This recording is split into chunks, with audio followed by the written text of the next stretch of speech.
কি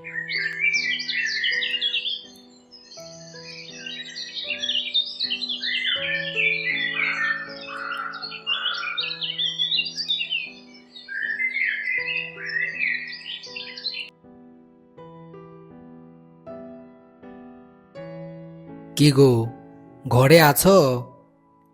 এই যে বাজার নিয়ে এলাম। এই এতক্ষণে আসার সময় হলো? বলি কখন রান্না করব? সন্ধ্যা যে ঘনিয়ে এলো। এত দূরের পথ, একা মানুষ, এত বাজার করা কি চারটেখানি কথা? তাছাড়া বয়স হয়েছে তো, একটু হাঁটলেই তো পা ব্যথা হয়ে যায়। এত বাজার করেছো, তোমার পকেটে কি টাকা ছিল না? বয়স হয়েছে তো, আর কত? তোমার ছেলে ফোন করেছিল, বৌমাকে নিয়ে সামনের সপ্তাহে আসবে বলেছে। ভাই আসবে? তাহলে তো মাটি, মুস্কান ওরা সবাই আসবে। হ্যাঁ মা, ওরা সপরিবারেই আসবে বলেছে। তাহলে মেয়ের জামাইকেও আসতে বলো না গো। লিমাও অনেক দিন ধরে আসে না। বেশ বেশ, তাহলে আমি খাওয়া শেষ করেই কল দিচ্ছি। কিন্তু জামাই বাবা সে আসবে বলে তো মনে হয় না, সে যে ব্যস্ত মানুষ।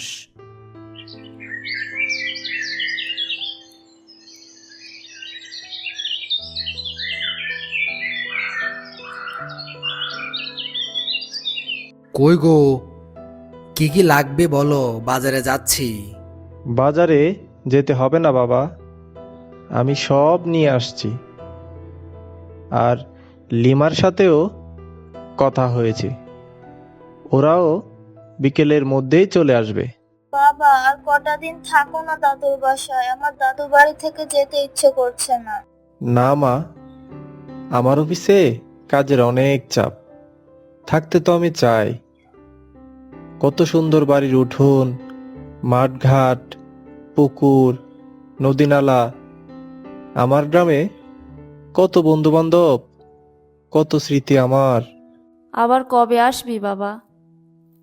আমার তোদের ছাড়া কোনো কিছু ভালো লাগে না বাবা। তোরা সবাই থাকলে মনে হয় বাড়িটা আমার প্রাণ ফিরে পাই।